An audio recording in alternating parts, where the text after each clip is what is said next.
Hey guys, welcome back to Magic TV. My name's Craig. It is 12 o'clock on a Sunday, which means it's time for a Q&A. Now, this is where I take all the questions that you've asked over the course of the week and I try to answer them to the best of my ability. First of all, thank you very much for everyone that's left a question.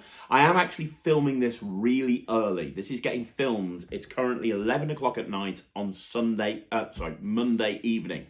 So I've only had like 48 hours for the questions to come rolling in, but the reason is I'm leaving with Ryland tomorrow afternoon for Artisan, and I'm not going to get back till Friday, at which point I'm leaving immediately to go and perform in the weekend up in Blackpool with Ryland. So I'm kind of all over the place, right?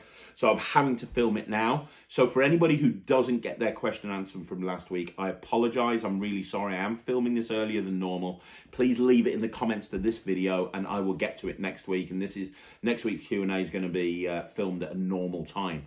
Now, if you've never seen a Q&A before, I don't really read the questions ahead of time because I like to give you my spontaneous answer. If there is a really good question, I normally use it as the basis for a future video. But yeah, I mean, looks like there's some great questions that have already come in. So I'm going to be keeping myself busy by the looks of it. So thank you to everybody that's left a question. Let's get on with this week's Q&A. Okay, so the first question is from Jack Gatt, and Jack Gatt says, I've just purchased Chop and waiting for it to arrive from Penguin in the US. Amazing, thank you very much, Jack. I'm in Australia, so it takes a few weeks, but I've watched the Penguin tutorial and I love the teaching, but no matter how hard I try, there's no way for an Australian plastic note that can be rolled up into a ball, let alone stay in some semblance of a ball. It just opens out. So have you got any ideas of what to use instead? I'm looking at paper napkins, but I've racked my brain for something to use other than a note that people carry with them. But paper napkins are all I can think of. Have you any suggestions, Craig? Thanks. So, very good question. Very, very good question. First of all, you can do plastic notes. I actually included in the tutorial how to actually use English notes, which are also plastic. And I actually used Chop with English plastic notes. So if you would like me to do an elaboration on that, let me know and I'll do like maybe a further thoughts on Chop video for the channel, and I'll talk more in depth about how to actually prep a bill so that you can roll it up. But you can actually use that. You can actually use a plastic bill, no problem at all. However, there's lots of other things that you can do.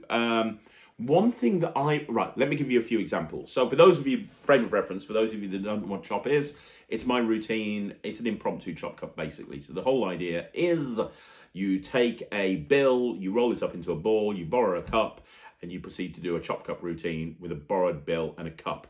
Now, you don't have to use a borrowed bill and a cup. There's a few different options. One of my favorite options is to use blue tack. And I don't think I actually included this in the Chop instructions on Penguin, but I like using blue tack. And this is kind of for more of a formal performance, but I have prepped a ball I've made out of blue tack, right? So I have a ball that I've made out of blue tack that's been prepped like the bill is prepped, and that is stuck to the pen exactly as in the normal chop cup routine. Now I also make two massive balls for final loads out of blue tack as well. You need to get a couple of blue tacks for this. So you make two big balls, they go into your pockets of blue tack, and then you make a little ball with the gimmick inside, and that's stuck to the pen. You also have some loose blue tack, and you say, okay, I'm going to do something. You know, you see those magicians that use really fancy cups and really fancy balls. I'm not going to do that. I'm going to use this paper cup, and I've got some blue tack. And you rip some blue tack off, and you tell them to roll it up into a ball. So they roll it up into a ball themselves. And then you say, I need a magic wand. I haven't got a magic wand, but we'll use this pen. Do you want to hold on to the pen? And you take the blue tack off them that they've rolled up, and you switch it. Like in the original routine. So now you're done. So now you can do the routine with blue tack that they've rolled up and with the pen and with the cup, and you can do the whole routine. But at the end, you're not going to have a bill to impossible location, but what you are going to have is you're going to have a giant blue tack ball appear underneath, and then a second giant blue tack ball appear underneath. So that's a really nice way of doing it. You can also use a check. a checkbook, which still exists. You don't see checkbooks as much these days, but they still exist. You can use a checkbook, right? And what you can do is you can sign a blank check. So you can bring your own checkbook out and you can say, how would you like to win a blank check? I'm going to sign this blank check. And I tell you what, you write your name at the top, okay? So they write their name on the check and you sign it and you say, look, I'm going to play a little game with you. And if you win the game, I'll let you keep the blank check. You can write it for whatever you want. And you go through the whole routine. At the end, the blank check vanishes and they're not able to follow what's going on. And you go, well, you know what? I'm a magician. I never in a million years would give you a chance to win a blank check. But, you're probably wondering where it's gone, and you cut open the lemon and inside the lemon is the blank check and they open it and it's their signed check, right? Which is a really fun way of doing it. Their name's on the check. And if you use an old checkbook that's no longer valid, and the easy way to do that is to order a checkbook and then say you've lost it and get them to send another one out, so they'll cancel all of those checks. You can then give them the check as a souvenir, and you can even put a sticker on the back with your business details, and it's a nice little giveaway. You can also use a post-it note. And you can carry a post-it note pad around with you. Post-it notes are the perfect size to do this with. So you can just take a post-it note pad off, get them to sign a post-it note, and you can do the same thing with a post-it note, right? Exactly the same thing. So the routine works exactly the same. And then when they open up the post-it note at the end, that when they open up the lemon, it's their signed post-it note inside. And post-it notes work even better than checks or paper napkins, whatever it is that you said as well. Now, you can also use a coin. Now, I went through in the chop tutorial about how to do a coins across, but you can also just do chop cup with a coin. The whole thing will work with a coin. So you can actually get a magnetic coin, and you can switch it and do a magnetic coin. And if you're going to do that, what I would suggest you do is have the coin signed, right? So what you're going to do is you're going to have a magnetic coin and you're going to sign one side. Okay, start again. You're going to get a magnetic double-headed coin and you're going to sign both sides of the double-headed coin. Then you're going to have a duplicate coin, which is normal, and it's going to be in a purse, right? So the gimmicked coin is attached to the pen. You open up the purse and you say, hey, I've got a $50 in there. Have a look at it. Check it out. Is it okay? Yeah, it is. Brilliant. I'll sign this side. You sign the head side. You sign that side. They sign the tail side. You then switch it for the coin, for the gimmicked coin. And you take the purse and you put the purse and you give the purse to the spectator and you say, put it in your pocket, which they do. You've loaded the signed coin into the pocket. Now you can do the chop cup routine with a coin, and they're always going to think it's their coin because they're always going to see the head side. They're just going to think it's always going to land with your signature up. And at the end, it vanishes, and they look in the purse they've been holding on to from the beginning, and inside is their signed coin. So there's a few different ways that you can actually do it. So hopefully that helps. But don't forget, you can actually do it with a plastic bill as well. Okay, so the next question is from the Fess, and the Fess says, hey Craig, how are you? I'm very well, thank you, Fess. Firstly, what made you decide to go with Roy Coopers as the man to go for Mirage Coin Extreme? Was he your first choice, or was there others in mind like Jamie Schoolcraft or Todd Lassen? Well, Todd definitely wouldn't have been in the running because unfortunately he's passed away recently, so Todd wouldn't be in the running. Jamie is a good friend of mine. Jamie is cool. I love Jamie to bits, and I've got a lot of Jamie's coins. Jamie wouldn't be in the running for a couple of reasons. One, he is so incredibly busy. He's got a waiting list a mile long of making gaffed coins. Like, it takes you, if you try and order something from Jamie, it's going to be like 3 months before you get it anyway. So it's going to be, he hasn't got time to make up, with the amount of Mirage coin sets that we've sold, he hasn't got time to do all of that. He's a one-man operation. Also, his prices are way more expensive than others. So he's kind of out the question. Which kind of leaves you with Tango, who are okay, but they do their own thing, and Roy, unless there's other gaffers. I mean, obviously there's people like Ronald Davis, who's amazing, but again, we're talking volume here, right? And he's more of a Jamie Schoolcraft type gaffer as opposed to somebody who could do it in bulk. So realistically, Roy Coopers is absolutely the best man for this because his workmanship is absolutely spot on, super mega quality. But as well as his workmanship being super mega quality, he produces things pretty quickly as well, which we needed for the Mirage coin set. Having said all of that, it wasn't my decision. It was Alakazam's decision. I just went to them and they were like, hey, we want to do the Mirage coin set. I'm like, cool, yeah, let's do it. However, they've got to be well produced. And Peter Nardi went away and said, how about Roy Cooper's? And I was like, yeah, that'll do it. So it was Pete's decision. And realistically, from a business point of view, he's got to make the decisions based on profit margins, speed of turnaround, quality of gaff. The only thing I said to Pete is it has to be a well-produced set, because the original Mirage coin set 15 years ago got let down because of the quality of the gaffs, and I think that this is a million times better. So, that's why we went with Rory Cooper's. It was really Alakazam's decision and Peter Nardi's decision, Harry Nardi's decision. But I did have a say in it, really. And I think that Roy, looking at it objectively, is absolutely the best person for the job. And I'm so glad that they got Roy to do the set, because he hit it out the park and then some. Okay, so the next question is from J.A. Magic. And J.A. Magic says, which magic trick stroke item is the most expensive you've ever bought and possessed? Not stage magic or stage illusions, please. Okay, so you're talking about close-up magic, really. So I think that the most expensive close-up trick I've ever bought, I've just bought. However, let's go through some other ones. The non-box is not cheap, $250, but it's really good. I spent about $1,000 on Copeland coin box sets, which are amazing, and I don't regret buying them, but I have switched to the non-box now. I've bought tons of Jamie Schoolcraft and Todd Lassen stuff over the years that has cost me an arm and a leg and then some. I've got a Mindbuster Pro, but that's really a stage item, even though I do it for close-up as well. However, the probably the most expensive thing I've just bought, which is a Silver Odyssey by the Collector's Workshop. Now, if you don't know what that is it's a coin routine, which I've got for Ryland for his stage show, in all honesty. And the whole idea is it's a beautiful piece to do in close-up. It's kind of a formal close-up routine. It's not one you walk around with you. And the whole idea is that you have a little shot glass, and you have a regular shot glass, and you put it on kind of a raised platform along with a pint glass. And then you take 4 coins, and one at a time you make them vanish, and they see them drop into the shot glass through the top of the pint glass. It's a beautiful, beautiful prop. It really is. And I've always wanted one, but it's for Ryland's parlour show. So that's probably the most expensive thing I've ever bought in close-up, to be honest. It's a close-up trick. You wouldn't do it in a cabaret piece. You wouldn't do it as a stage piece. You'd do it you could do it as a stage piece, but it's not really designed for a stage routine. So that's probably the most expensive thing. Trying to think if there's anything else that springs instantly to mind. Notion in Motion by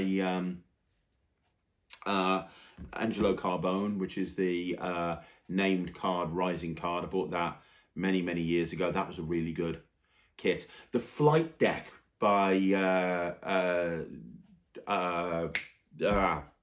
John Kennedy, which I do quite a lot. The Flight Deck was not cheap.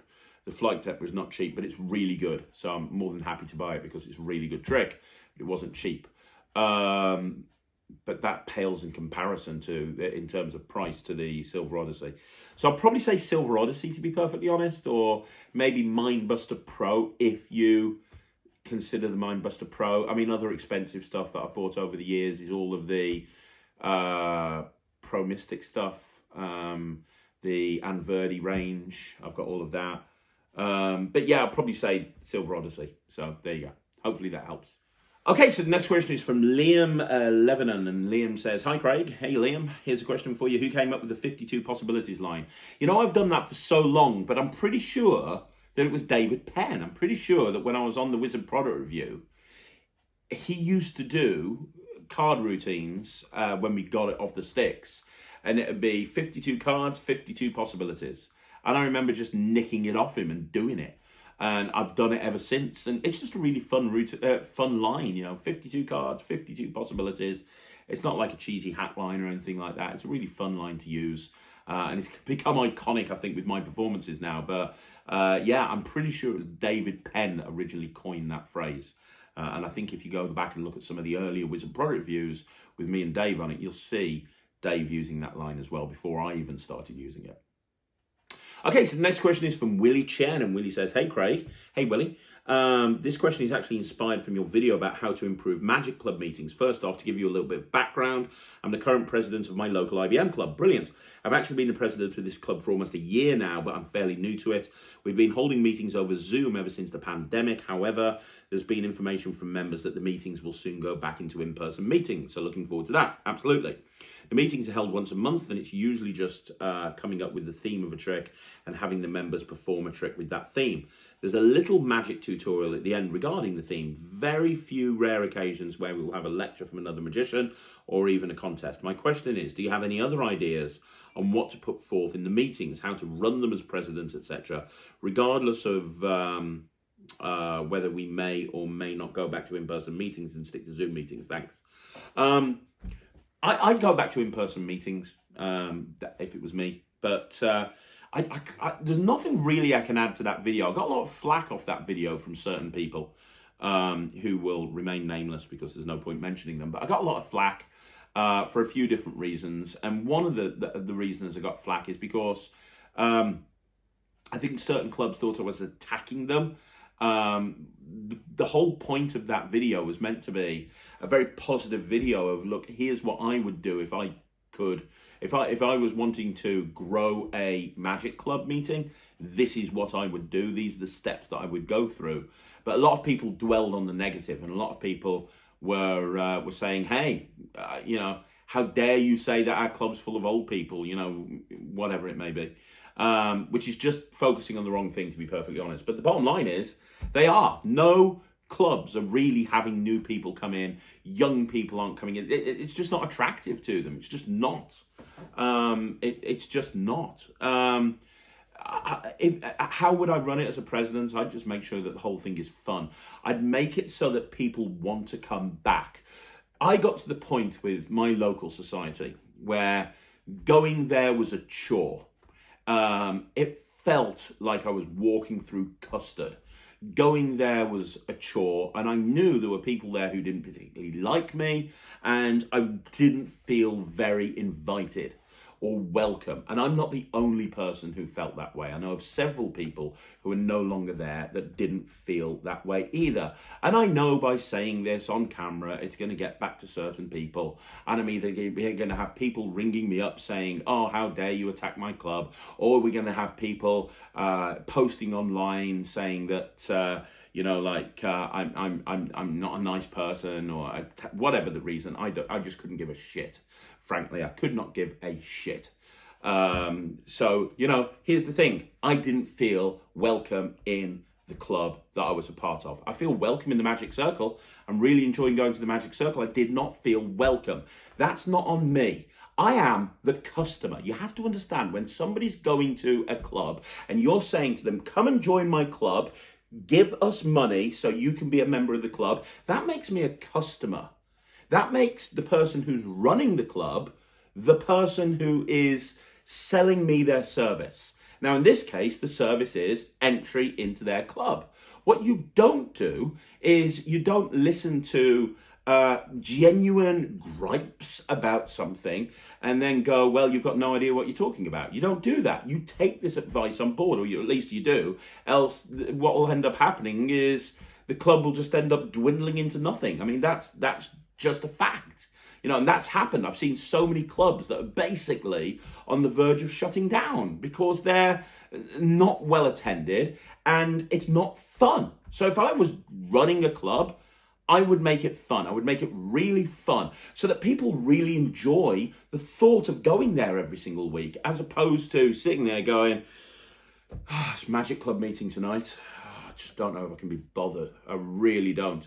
Or you go there and you just go through the motions because it's something that you've always done. Make it fun, make it exciting, make it different, make it inviting. All that stuff that I talked about in the video, that's what I would do. But as the person running the club, I would get off my high horse and I would try, wherever possible, to make it a really fun, really enjoyable place. And if members had concerns or criticisms, I would try and take those on board, because ultimately, at the end of the day, the people going to your club are your customers. And if you're turning around and going, well, you're not welcome here, then what that's going to do is that's going to alienate people. They're going to move away. And realistically, when you're running a club where the numbers are dwindling, you don't want to do that. You don't want to push people away. At least that's what I would say. So, congratulations. You're the president of the club. That's great. It's on you to make it a success. And make it fun, make it enjoyable, make it a place that people want to go back to every single week. So the next question is from Adrian Sutra, and Adrian says, hi Craig, in this week's Q&A and several other videos over the years, you've mentioned Destination Box by John Allen. It seems to be sold out everywhere. Do you know of a good alternative that's still available? No, Destination Box. However, John did re-release it at Blackpool. John Allen did re-release it at Blackpool, and I thought he had it on his site. Let me just check.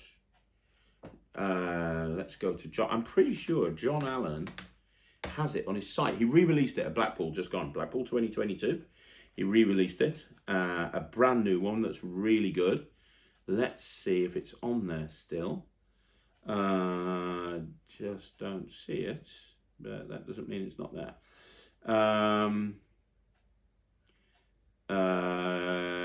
Crystal card guard, 3 anyway wallet, Q2. Doesn't seem to be on his site, but I know he did re-release it at Blackpool. I know he did. My advice is email John Allen. Go onto his website, onlinemagicshop.co.uk. Go onto onlinemagicshop.co.uk. I'm just trying to see. Yeah, go onto onlinemagicshop.co.uk and email John, because I know he bought it out. He rebought it out at Blackpool, and he was selling them. I know he was. So maybe he's just not had time to put it on his site. I don't know. Oh, load more. Hang on. No. Maybe he's just not had time to put it on his site. My advice, nobody else sells them but John Allen. It is the best card to impossible location, object to impossible location on the planet. So contact John. That's what I would do. I would contact John, tell him you want one, tell him Craig sent you, and see what he says. Outside of that, I can't really help you. Okay, so the next question is from Thomas Maloney Magician. Thomas Maloney is an amazing magician. Congratulations, Thomas. Thomas has just auditioned and passed his audition to the Magic Circle. Congratulations, Thomas. He works in Slightly Unusual. He's the newest member of Slightly Unusual, which is my entertainment agency, and he is an amazing magician. And I know that him and Steve Della are cooking up some big things at the moment. So thank you for asking a question on the channel. Let's see what he's got. Thomas Maloney Magician. Hi, Craig. Last month I did a close-up job for Slightly Unusual. It was a garden party, 30 guests for 2 hours. When I arrived, the booker insisted on gathering all of the guests in one room. All eyes were on me for 2 hours. I managed to jazz my way through the gig, but for me, it felt a little risky and I could have been better prepared. So my question is, how would you deal with the situation like this? Thanks for all the gigs, Tom. And Michael Lawrence has replied to you and said, this is my worst nightmare. What you're going to do, just tell them no, I don't think so. Props to you for making it work. I'm trying to put together a parlor show that will fit into my close-up case, but getting 2 hours out of it doesn't seem likely. Maybe a good thing to do, but to compromise with them, say you'll do walk around in a show. Right, okay, so you did a gig for Slightly Unusual. It was a garden party, 30 guests, 2 hours, and then they insisted on gathering all the guests in one room. Boom. Okay, so first of all, my big piece of advice on this is communication with the client. So contact the client ahead of time. Speak to the client ahead of time and explain to them what's going to happen. Now, I know when we book a gig in through Slightly Unusual, or one of the team books a gig in through Slightly Unusual, this would be explained to them. But a lot of the time, if it's been booked in way ahead of time, they might not have remembered that conversation. So a few days before the gig, I would speak to the client, because what you want to do is you want to go into that situation really well prepared. If you go there on the day and they go, hey, great, come in here, you're going to do a 2-hour parlor show. Well, that's going to be an awkward situation for anybody, right? So speak to them beforehand and lay the groundwork and say, okay, here's what I'm going to do. You've got booked for, I've got you booked for close-up magic. So the whole idea is that I'm going to go from group to group to group to group to group. Does that sound okay to you? And if they say at that point, yes, then great. If they say, and then when you get there and they go, well, look, we're all going to go into this room, you go, hang on a minute, I had the conversation beforehand.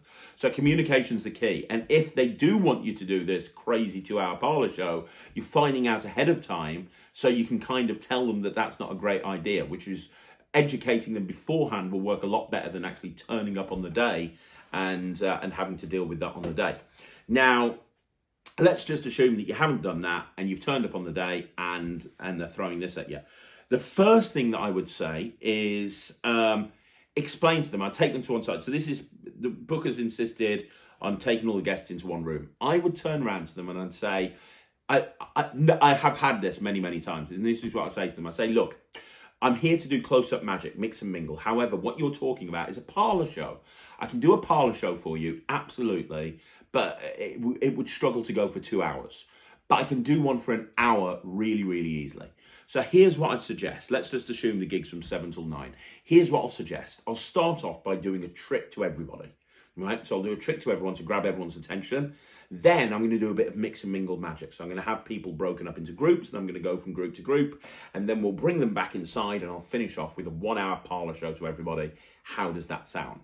And they'll always say yes. Nobody will ever say no to that because they're getting what they want, but you're explaining to them that, you know, it won't work for 2 hours because of X, Y, Z. So then I would do a really big trick to everybody. And normally when I do that, I do my Rubik's Cube routine, finishing with cube and bottle. So I'd walk into the room and I'd say, right, let's gather everyone around. And I'd grab everyone's attention. I'd say, good evening, ladies and gentlemen. My name's Craig. I'm the magician here this evening. We'll get an ooh. Congratulations on probably the single most sarcastic group ooh I've ever heard. Well, I'm going to be here to entertain you, which is super exciting. Now, later on, I'm going to do a parlor show for you. Now, the parlor show gets its name from when magicians used to entertain in kings and queens parlors, and it's a very exclusive show, and I'm going to be doing that for you later on. However, before I do the parlor show, I'm going to be mingling around doing close-up magic. So when you guys are in groups and you're chatting to each other, I'm going to be coming up to you. You don't have to all gather together until later on. You guys have drinks, I'll come to you. If you see me walking over to you, I'm not as dodgy as I look. I'm just coming over to show you some magic really close up. However, before any of that happens, would it be okay for me to do a trick for everybody right now? It would. Brilliant. Right, I've got a bag, and then I'll go into whatever routine I'm going to go into. So what I've done there is I've told them in that little thing there, I'm not going to be going, I'm not, you know, don't gather all around. I'm going to be doing mix and mingle magic. I've educated them, and I've told them that they're all going to see something together later on. So then I do this trick to everybody, which kind of gets a good reaction. They all know who I am. So when I'm walking over to them, then it's an easier experience because I'm walking over to them. And I do the closest of close-up tricks that won't work in a parlor show. You know, stuff, tons of this stuff. I don't need to go into this with you now. But you go into the close-up stuff, the stuff that you wouldn't be happy to do in front of 30 people, because you want to keep that stuff for later on, right? So you do the mix and mingle, and you'll find that you'll win those people over, and there'll be a really good audience. So then when you get them into the parlor show, and I say an hour because I've got an hour parlor show that I can literally do in my close-up case. I have a 1 hour parlor show kept in my close-up case that I can do for this exact situation. So I say an hour, but if you can only do half an hour, do a half an hour show and just adjust the timings accordingly with the client. But I do close-up magic, and then I bring them in to do this parlor show for the big finish. That is what I do. That's exactly what I do in that situation. What you don't want to do is just kind of do a 2 hour parlor show, because you can be the greatest parlor magician in the world. However, after 2 hours, people's attention is going to wane a little bit, and people won't realize that at the beginning. They'll realize it a little bit later on. So that's what I would suggest. However, the way to get around this is by communication is the key. So communicate with the client ahead of time and explain how you're planning on doing the gig, and explain all of that. Communication is the key. And then later on, excuse me, and then later on, you can then do the parlor show. But communication is the key. That's what I do. Now, what to include in a parlor show is another question for another day.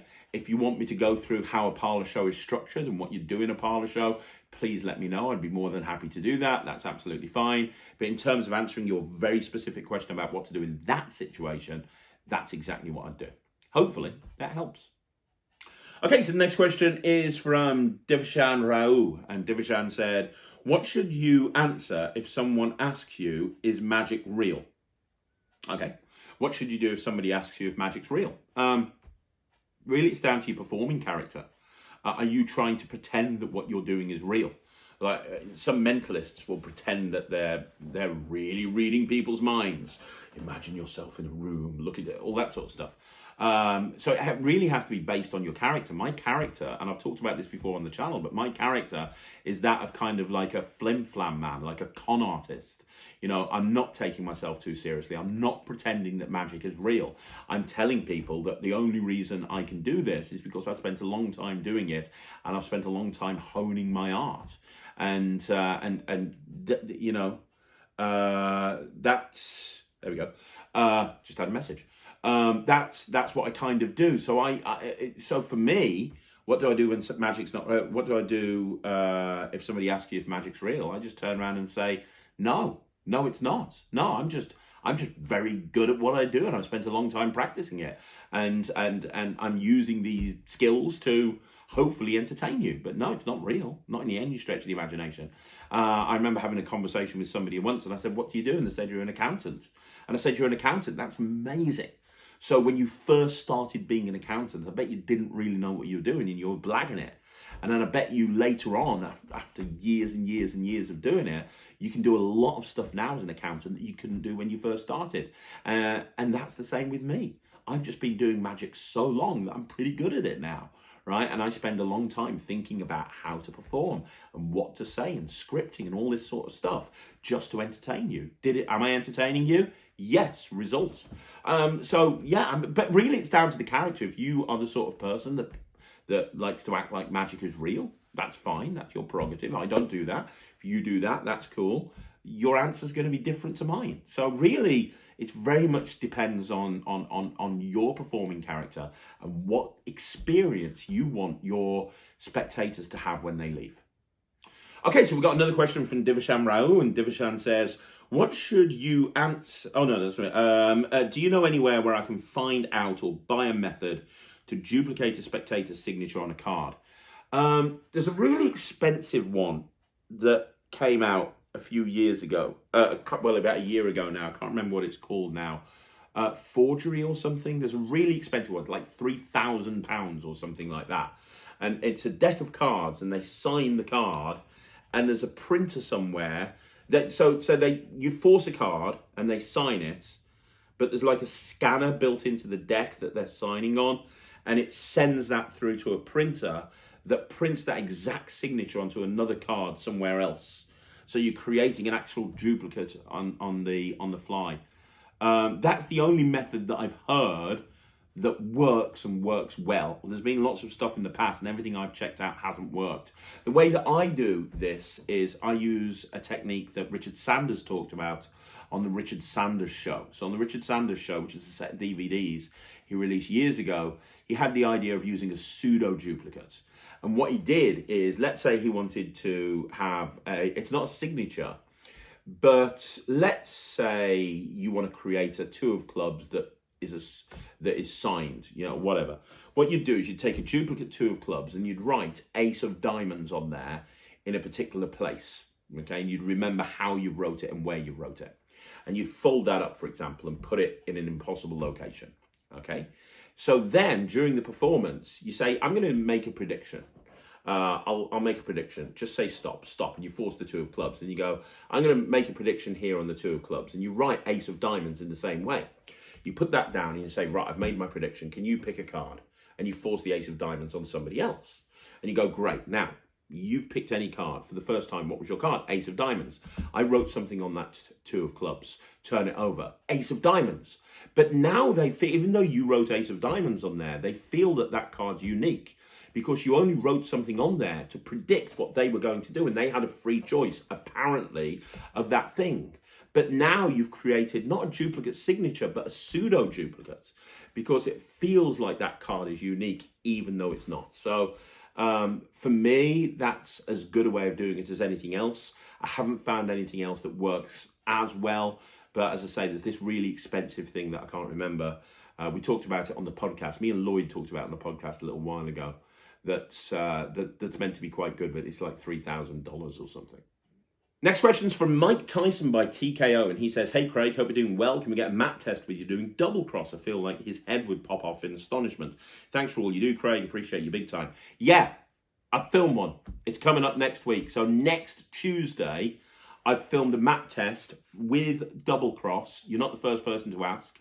And I think it's the best mat test we've ever done. His reaction is very, very interesting. So go check that out. It's next Tuesday. It's dropping next Tuesday on Magic TV.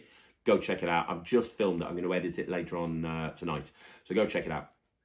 Okay, so the next question is from Nevio D. And Nevio says, "Will you bring out another release this year? And if yes, what month are you going to bring it out and what type of magic it is going to be?"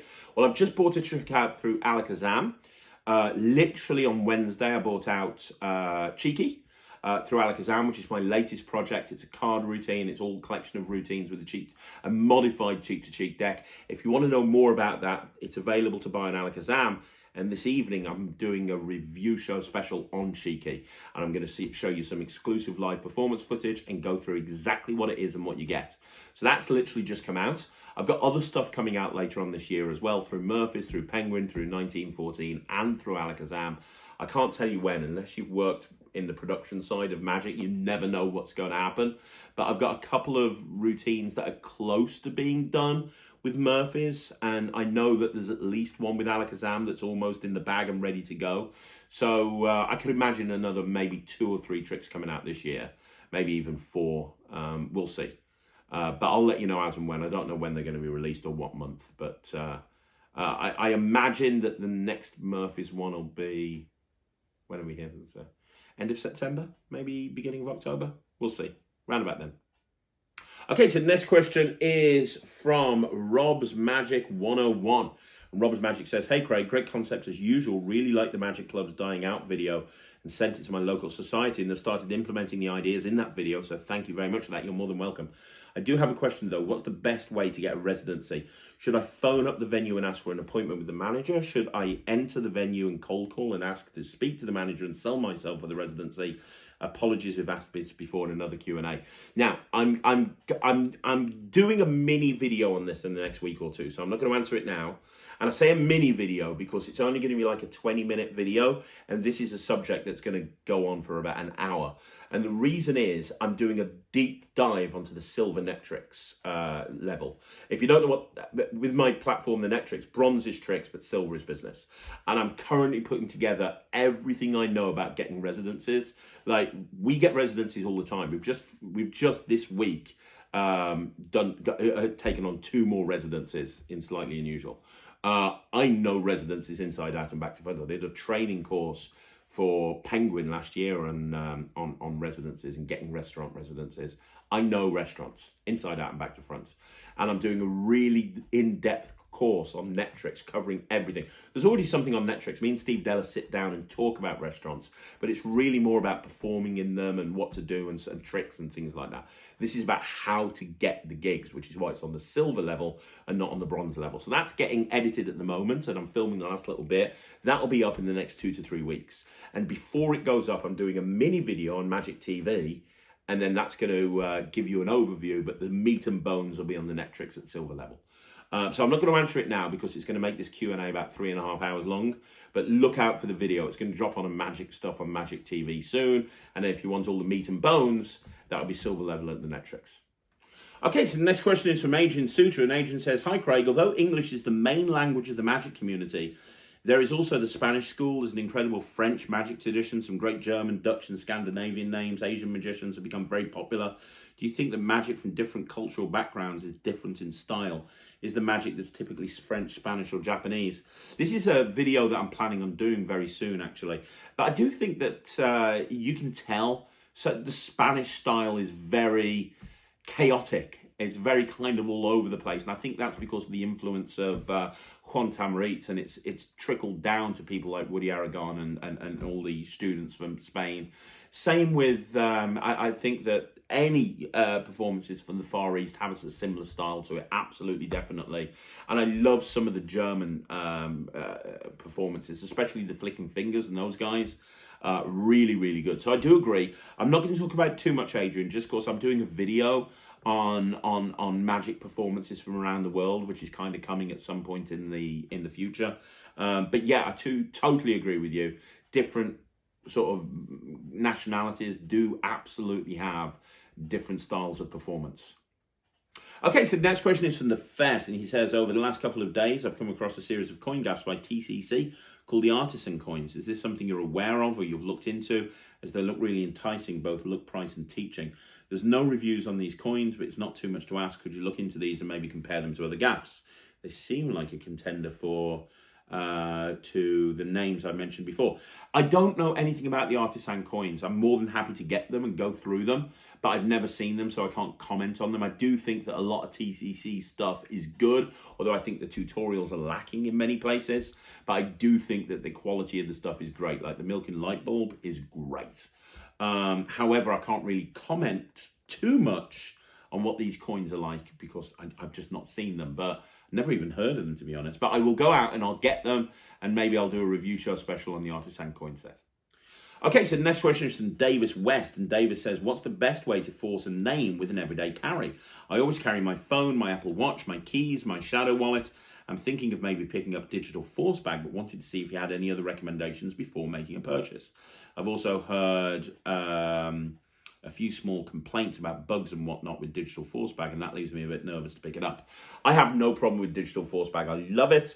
I did a hows and whys of the digital force bag a little while ago on this channel. You can go check it out and just type in hows and whys of digital force bag and it'll come up on YouTube. Realistically, that's one of the best ways to force a person's name. The other thing that you could do if you wanted it as part of an everyday carry, I mean, something, you know, off the top of my head that you could do, is you could use the old scissor force. So you could have a list of names in sort of a list and fold it up and put it in the in your wallet. Now, obviously, you're going to use one each time, but if you kept like 2 or 3 in there, you can repeat it. And then you'd also need some scissors. And you can get little, you know, if I was going to do this and I was going to do it as an everyday carry, you can get those little pen knives that have got scissors as part of it. And I maybe carry a pen knife around on my keychain, not like a big old knife, but a little pen knife that's got some scissors that you can take out. And then that way you could go into your wallet, you could take out the thing and you could say, look, I've got loads of different names on here. I'm going to get the scissors, just say stop anytime you want. Stop, I'll cut right there. I cut through a name. What name did I cut through? That would be a good way to do it as part of an everyday carry. That would work. You just have to justify why you've got a list of names, which I think you can do relatively easily. And if you're going to make a list of names, maybe you number it and you do the number 9 force. The number 9 force would work quite well as well. If you want to see how the number 9 force works, go look at my performance of sound waves on Magic TV by Jay Sankey. Just type in sound waves Magic TV, Jay Sankey, and you'll see a performance of me doing sound waves. It's a trick by Jay Sankey, which is okay. I'm not really a big fan. It's okay. But he uses the number 9 force in there. So you'll see me performing the number 9 force. You could do a very similar thing with names as well. So there's a couple of different ways of doing it with an everyday carry. But don't be put off from using digital force bag. It's really good. Okay, so the next question is from somebody who I know quite well, who's an amazing magician, amazing creator of magic, and his name's Chris James. If you haven't followed him on Instagram, please do so. He rocks.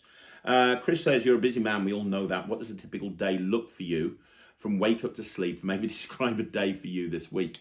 Every day is different, man. Depends if I'm performing or I'm not performing. Every day is totally different. If you want me to describe today's day, I will. I'm on a health kick at the moment. I'm trying to lose weight. So I woke up this morning at 5 o'clock and I went to the gym. And I went to the gym from 5 until 6. I've got a gym at the bottom of my garden. Then at 6 o'clock, I went upstairs and I had a coffee while I checked my emails and checked Instagram and everything like that. That came through to about 6:30.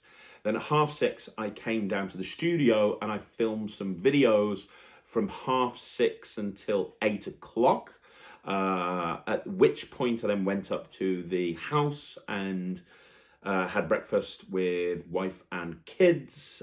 Kids are off from school today, obviously because it's the summer holidays. So Sarah wasn't in the office. I then I went to the office. So I got to the office at just before 9 o'clock.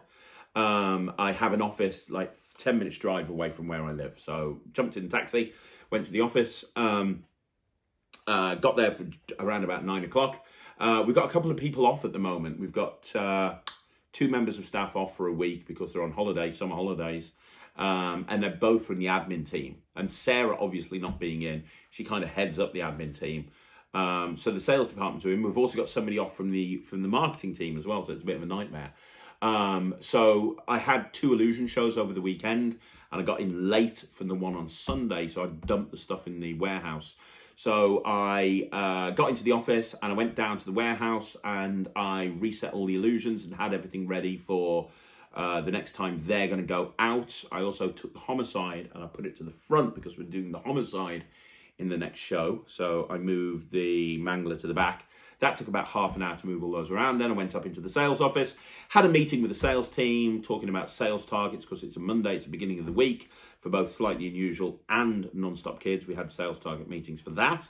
Then I jumped into the ops department. The operations department in Non-Stop Kids and Slightly Unusual is the department that deals with the smooth running of the company and smooth running of the parties and the gigs. And Kay, who normally heads up the operations department, is off for a week.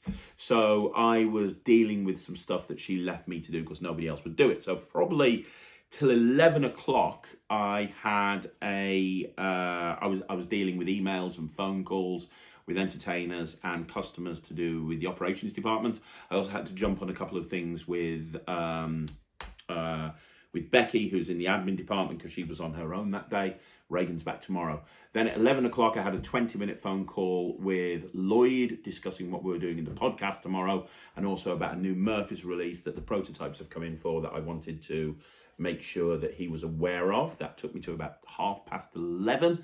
Then at 11:30, I had to jump on a sales call that was specifically requesting to speak to me. The sales team were managing everything else, so I had to jump on that sales call.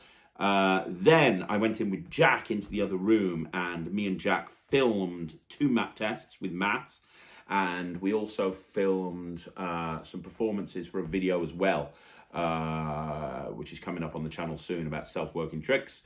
So we did all of those performances. That was about an hour and a half. That would probably took me to about 1 o'clock, 1:15.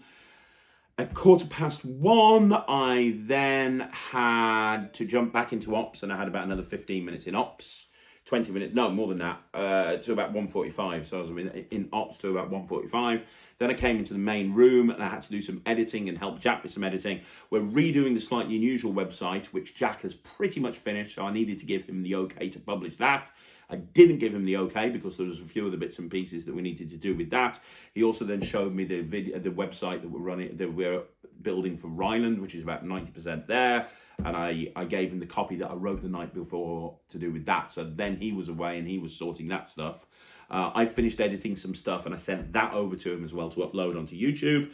So that would have been about 2:30. At that point, I then went back into the office and filmed 2 things for the Netrix, which took about an hour and a quarter.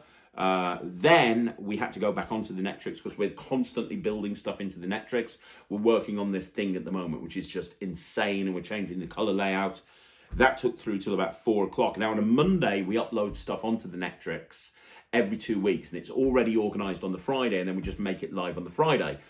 So we just make it live on the Monday, and at 4 o'clock, I went into the community in the Netrix, and I noticed that 3 people said that they weren't able to access the courses that had gone up. And the reason is, for some reason, the software that we used to do that hadn't fired it. We'd made them live, we'd published them, we'd put them into the correct bundle, but nobody could access them. And we had a couple of people saying, how come I can't access them? So I had to do a bulk enrollment of everybody into there, which took about 45 minutes and was a pain in the arse. Then I had to contact the company who organizes all of that and explain to them, why the hell has this happened? This has been a pain in the arse. We don't want to do it again. Then There was no gigs today, so then I had to make some phone calls to do with Slightly Unusual. That took me till about 5:30. Then I caught a taxi home. Got home for about 6 o'clock. Sat down and watched some TV with the kids for about 45 minutes to an hour. That took me to 7 o'clock. 7 o'clock, then sat down and had dinner with the family till about 7:30. Then spent another half an hour with the kids, finishing off the thing we were watching till 8 o'clock. 8 o'clock, then came down here and started filming. I'm trying to get everything filmed for the next week because I'm going to Artisan with Ryland tomorrow. It's now 11 o'clock and I'm still filming. 3 hours. When I've finished filming this, I have to jump on with Justin Miller and speak to Justin Miller. Oh, in amongst all of that, I was also speaking to Sean Dunn and Peter Nardi at various different points in the day. So I'm going to be speaking to Justin when this is the last thing I'm filming and I'm almost done. So that'll be about 11:15. Be on the phone to Justin for about half an hour. That'll be 1:45. Then I've got to edit all of these, which will probably take me to about 3 o'clock. And then I'll get up at about 5:30 tomorrow and go to the gym and do it all again. Then I'm catching the 3 o'clock train to Kent to be at Alakazam ready for the Wednesday, where I'm shooting 5 projects. So that's a day. It's not a typical day because there is no typical day. I mean, if you want me to do a week in the life and have a little documentary crew follow me around, I can do. But yeah, I mean, that is exactly what I've done today, literally minute by minute. So yeah, there you go. That's what I've done. Hope that helps. Okay, so the final question today is from the Kitchen Magician, and he says, "Hi Craig, here's a question for your next Sunday show. What's the worst gig you've ever done, and what did you learn from the experience?" Well, the worst gig I've ever done was very early on in my career as a stage magician, and I was booked to perform a cabaret show to a Christmas party for a big company in the UK, and everybody was drunk, and nobody wanted to listen to a word that I said. I really just wanted the ground to swallow me up. I thought at that point I was quite good and I was getting good reactions from all the gigs that I went to and I was quite confident, but I went there, literally died on my arse. Nobody was paying attention to me. Nobody was listening to me. Everybody was drunk. It was dreadful. They would much rather play whatever it is that they were doing. Nobody wanted to pay attention to me at all. What did I learn? I learned that I need to, no matter how good you think you are, you're not as good. You're only as good as your last gig. It humbled me, that whole experience did, because I got to a point where I was smashing show after show after show, and I was like, yeah, I've nailed this stage thing, and then realised that I actually hadn't, and I still had a lot to learn. But I remember that gig, like it was a 45-minute gig, and I was just wanting the ground to swallow me up every couple of minutes. It was horrible. Nobody was listening to me. I felt like I was performing to nobody. People didn't want to come up. It was just a terrible experience. But you have to go through it. You know, not every gig is going to be amazing. The only way you get good is by being bad. And the only way you learn and improve is with flight time. And the more you perform, the better you get. But yeah, it was not a nice experience. So there you go, guys. That's another Q&A in the bag. Do me a favour. Let me know what you think in the comments down below. I'd love to know your thoughts. Also, if you want to see more videos like this, like the video, subscribe to the channel, leave a comment down below. Please subscribe. It really helps. If you haven't already joined the Netrix, please do so. www.thenetrix.com. The next upload is going to be, I'm going to go through my full linking rings routine, my close-up linking rings routine. So go check that out. It's going to be amazing. I really want you guys to see that. So yeah, anything else that I can I can do, please let me know. Thanks very much for watching. I really appreciate it. Go subscribe to the Netrix, and I'll see you again soon. Have a great Sunday. My name's Craig from Magic TV.